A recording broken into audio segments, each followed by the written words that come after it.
성부와 성자와 성령의 이름으로 아멘. 말씀은 너희에게 가까이 있다. 너희 입과 마음에 있다.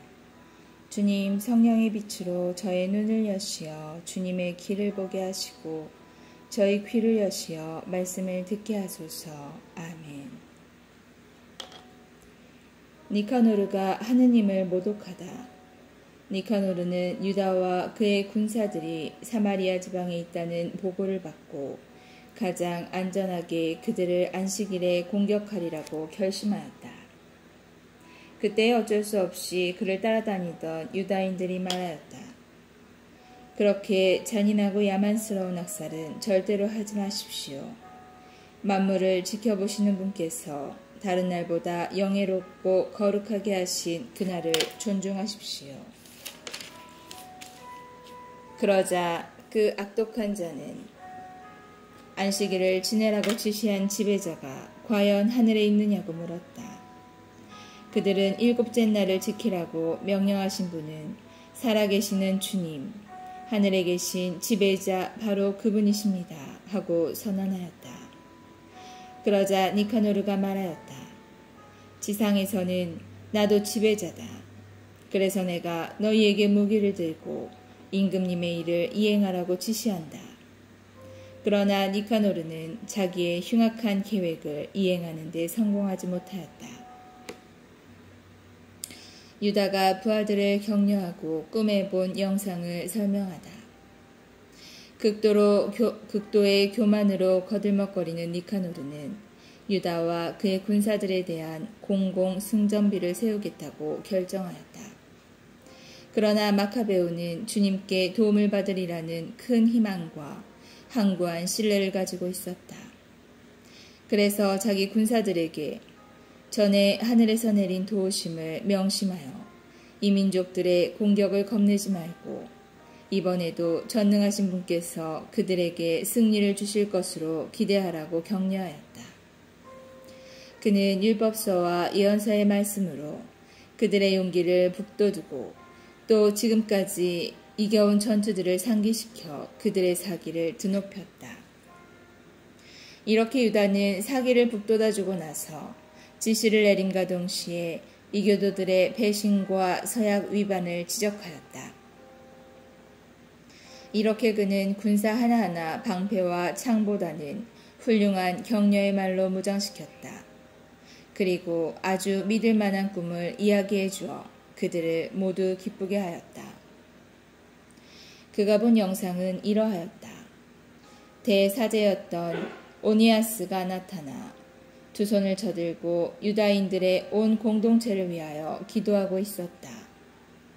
그는 고귀하고 선량한 사람으로서 행동이 점잖고 태도가 온유하며 언변이 뛰어날 뿐 아니라 어릴 때부터 모든 덕을 열심히 실천해온 사람이었다. 이어서 위험에 찬 백발노인이 같은 방식으로 나타났는데 놀랍고 아주 장엄한 품위가 그를 감싸고 있었다. 그때 오니아스가 이렇게 말하였다. 동족을 사랑하시는 이분은 하느님의 예언자 예레미야로서 백성과 거룩한 도성을 위하여 열심히 기도해 주시는 분이시다.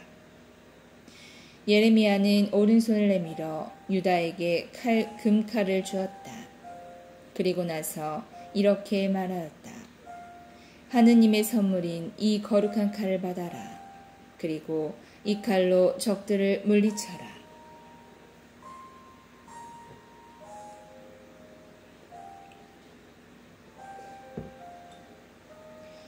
유다인들이 니카노르를 쳐 이기다. 유다의 말은 매우 고귀하고 강렬하여 젊은이들의 용기를 불어일으키고 마음을 용감하게 만들어주었다. 그 말에 힘이 솟는 그들은 전열을 갖추어 싸우는 대신에 용감히 돌진하여 아주 용맹한 백병전으로 결판을 내리라고 작정하였다. 도성과 거룩한 기물들과 성전이 위험에 빠졌기 때문이다.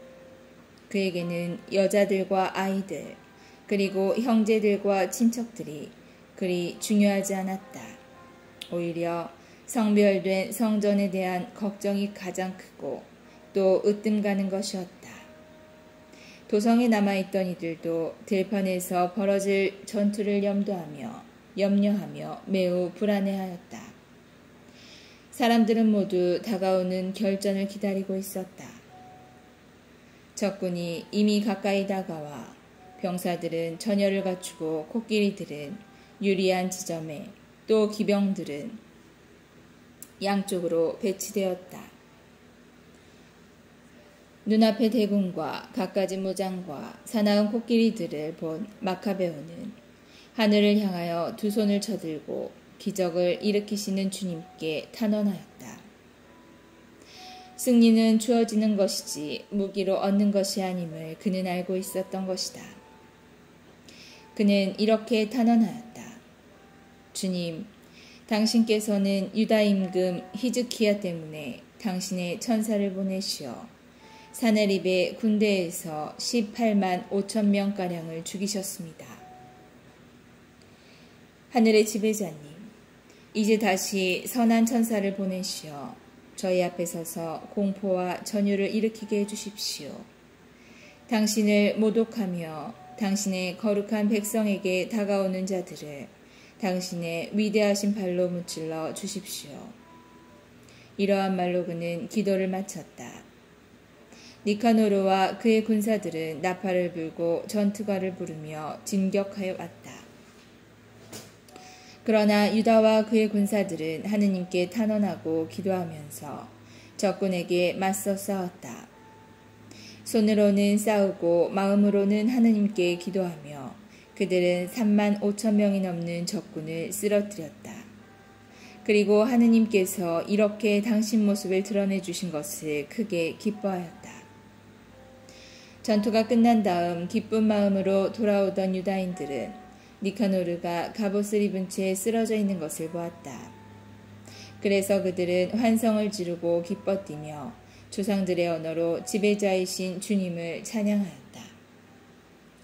몸과 마음을 다하여 결의 수호에 앞장서고 젊은 시절부터 동족에게 애정을 지녀온 유다는 니카노르의 머리와 한쪽 팔을 어깨까지 잘라 예루살렘으로 가져가라고 명령하였다.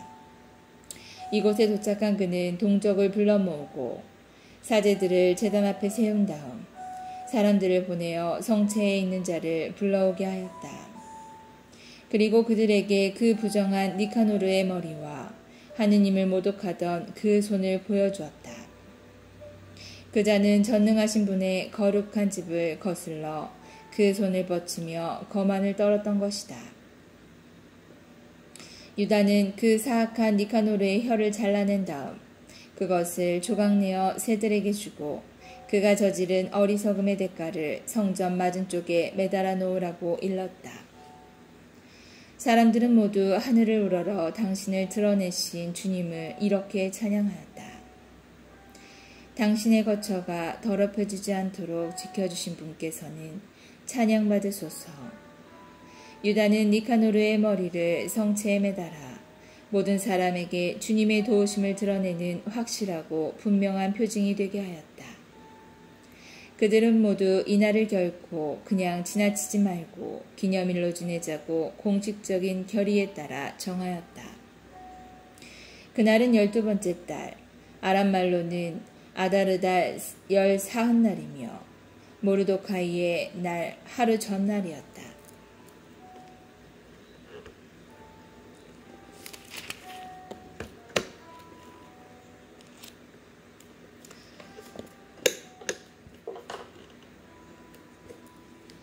니카노르에 관한 이야기는 이렇게 끝난다. 그리고 그때부터 히브리인들이 이 도성을 장악하게 되었다. 나도 여기에서 이야기를 마치려고 한다. 이 글이 좋고 훌륭하게 되었으면 내가 바라던 것이고 보잘것없이 변변치 않게 되었더라도 나로서는 최선을 다한 것이다. 포도주만 마시는 것이 해롭듯이 물만 마시는 것도 해롭다. 그러나 물을 섞은 포도주는 달콤한 기쁨을 자아낸다. 이와 마찬가지로 잘 짜진 이야기는 그 글을 읽는 이들의 귀를 즐겁게 한다. 여기가 끝이다.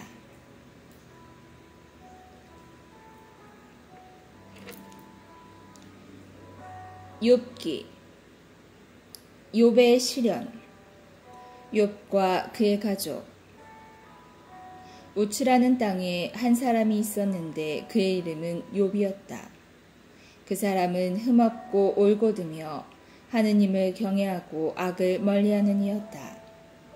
그에게는 아들 7과 딸 3이 있었다.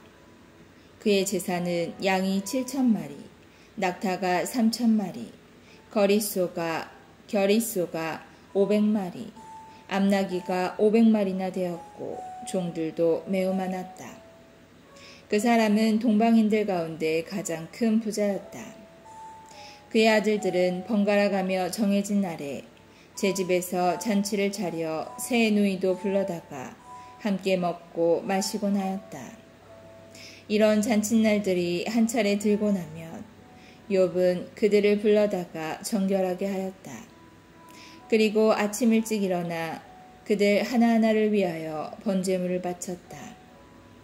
욥은 혹시나 내 아들들이 죄를 짓고 마음속으로 하느님을 저주하였는지도 모르지 하고 생각하였기 때문이다. 욥은 늘 이렇게 하였다. 천상어전 하루는 하느님의 아들들이 모여와 주님 앞에 섰다. 사탄도 그들과 함께 왔다. 주님께서 사탄에게 물으셨다. 너는 어디에서 오는 길이냐? 사탄이 주님께 땅을 여기저기 두루 돌아다니다가 왔습니다 하고 대답하자 주님께서 사탄에게 말씀하셨다. 너는 나의 종 욥을 눈여겨 보았느냐? 그와 같이 흠없고 올곧으며 하느님을 경외하고 악을 멀리하는 사람은 이 땅 위에 다시는 없다. 이에 사탄이 주님께 대답하였다. 욥이 까닭없이 하느님을 경외하겠습니까?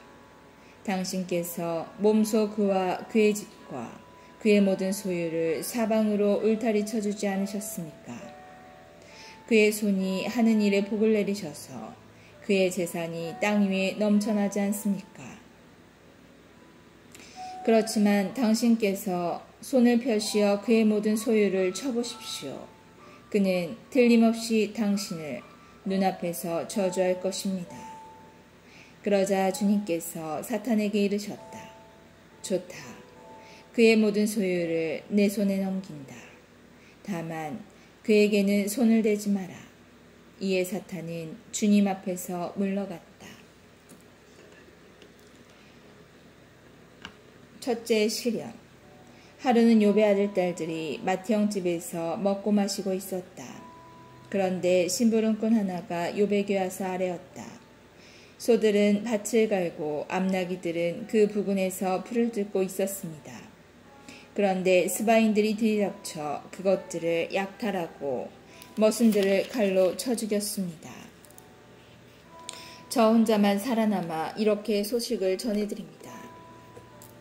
그가 말을 채마치기도 전에 다른 이가 와서 아뢰었다.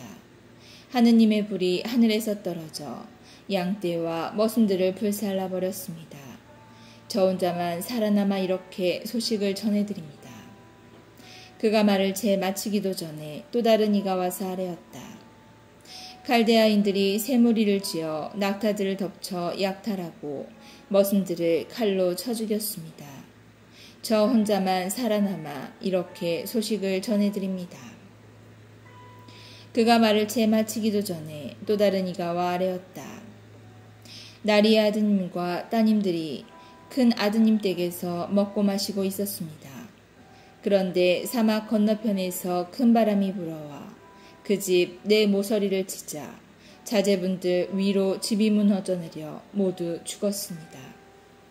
저 혼자만 살아남아 이렇게 소식을 전해드립니다. 그러자 욥이 일어나 겉옷을 찢고 머리를 깎았다. 그리고 땅에 엎드려 말하였다. 알몸으로 어머니 배에서 나온 이 몸, 알몸으로 그리 돌아가리이다. 주님께서 주셨다가 주님께서 가져가시니 주님의 이름은 찬미 받으소서. 이 모든 일을 당하고도 욥은 죄를 짓지 않고 하느님께 부당한 행동을 하지 않았다.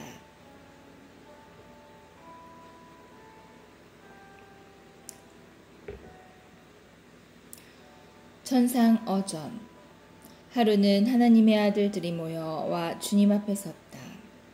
사탄도 그들과 함께 와서 주님 앞에 섰다. 주님께서 사탄에게 물으셨다. 너는 어디서 오른 길이냐? 사탄이 주님께 땅을 여기저기 두루 돌아다니다가 왔습니다 하고 대답하자 주님께서 사탄에게 말씀하셨다. 너는 나의 종 욥을 눈여겨보았느냐? 그와 같이 흠없고 올곧으며 하느님을 경외하고 악을 멀리하는 사람은 땅 위에 다시 없다. 그는 아직도 자기의 흠없는 마음을 굳게 지키고 있다. 너는 까닭없이 그를 파멸시키도록 나를 부추긴 것이다. 이에 사탄이 주님께 대답하였다. 가죽은 가죽으로 사람이란 제 목숨을 위하여 자기의 모든 소유를 내놓기 마련입니다. 그렇지만 당신께서 손을 펴시어 그의 뼈와 그의 살을 쳐보십시오. 그는 틀림없이 당신의 눈앞에서 저주할 것입니다. 그러자 주님께서 사탄에게 이르셨다. 좋다. 그를 내 손에 넘긴다. 다만 그의 목숨만은 남겨두어라. 새로운 시련. 이에 사탄은 주님 앞에서 물러나와 욥을 발바닥에서 머리 꼭대기까지 고약한 부스럼으로 쳤다. 욥은 질그릇 조각으로 제 몸을 긁으며 잿더미 속에 앉아 있었다. 그의 아내가 그에게 말하였다. 당신은 아직도 당신의 그 흠없는 마음을 굳게 지키려고 하나요? 하느님을 저주하고 죽여버려요. 그러자 욥이 그 여자에게 말하였다. 당신은 미련한 여자들처럼 말하는구려. 우리가 하느님께서 좋은 것을 받는다면 나쁜 것도 받아들여야 하지 않겠소. 이 모든 일을 당하고도 욥은 제 입술로 죄를 짓지 않았다. 새 친구의 방문. 욥의 새 친구가 그에게 닥친 이 모든 불행에 대하여 듣고 저마다 제 고장을 떠나왔다. 그들은 테만 사람 엘리파즈와 수아 사람 빌닷과 나아마 사람 조바르였다. 그들은 욥에게 가서 그를 위안하고 위로하기로 서로 약속하였다. 그들이 멀리서 눈을 들었을 때 그를 알아볼 수조차 없었다. 그래서 그들은 목 놓아 울며 저마다 겉옷을 찢고 먼지를 위로 날려 머리에 뿌렸다.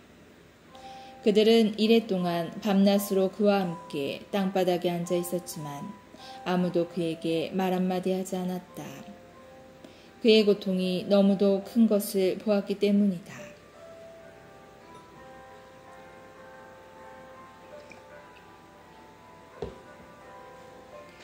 욥과 친구들의 대화. 욥의 독백.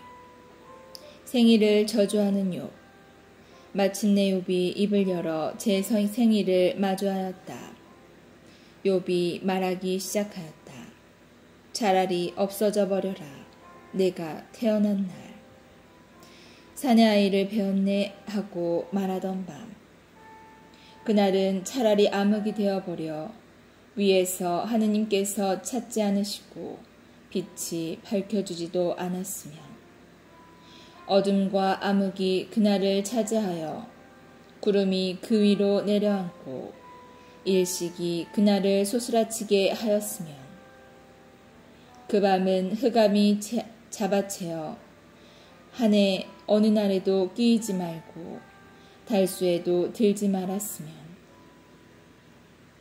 정녕 그 밤은 불임의 밤이 되어 환호소리 찾아 들지 않았으면 날에다 술법을 부리는 자들, 레비아탄을 깨우는 데 능숙한 자들은 그 밤을 저주하여라.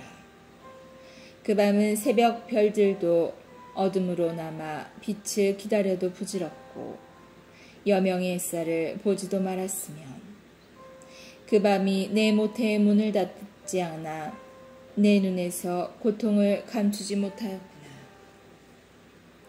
차라리 죽었더라면 어찌하여 내가 태중에서 죽지 않았던가.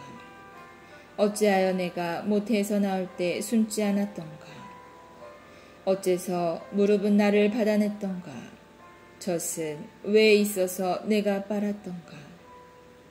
나 지금 누워 쉬고 있을 터인데, 잠들어 안식을 누리고 있을 터인데, 임금들과 나라의 고관들, 폐허를 제 집으로 지은 자들과 함께 있을 터인데, 또 금을 소유한 제후들, 제 집을 은으로 가득 채운 자들과 함께 있을 터인데, 파묻힌 유사나처럼 빛을 보지 못한 아기들처럼 나 지금 있지 않을 터인데, 그곳은 악인들이란 소란을 멈추는 곳, 힘 다한 이들이 안식을 누리는 곳, 포로들이 함께 평온히 지내며 감독관의 호령도 들리지 않는 곳, 그곳은 악인들이 소란을 멈추는 곳, 힘 다한 이들이 안식을 누리는 곳, 포로들이 함께 평온히 지내며 감독관의 호령도 들리지 않는 곳, 낮은 이나 높은 이나 똑같고 종은 제 주인에게 풀려나는 곳. 왜 하느님께서는 생명을 주시는가? 어찌하여 그분께서는 고생하는 이에게 빚을 주시고 영원히 쓰라린 이에게 생명을 주시는가? 그들은 죽음을 기다리건만 숨겨진 보물보다 더 찾아 헤매건만 오지 않는구나. 그들이 무덤을 얻으면 환호하고 기뻐하며 즐거워하련만 어찌하여 앞길이 보이지 않는 사내에게 하느님께서 사방을 애워싸 버리시고는 생명을 주시는가? 이제 탄식이 내 음식이 되고 신음이 물처럼 쏟아지는구나. 두려워 떨던 것이 나에게 닥치고 무서워하던 것이 나에게 들이쳐 나는 편치 않고 쉬지도 못하며 안식을 누리지도 못하고 혼란하기만 하구나.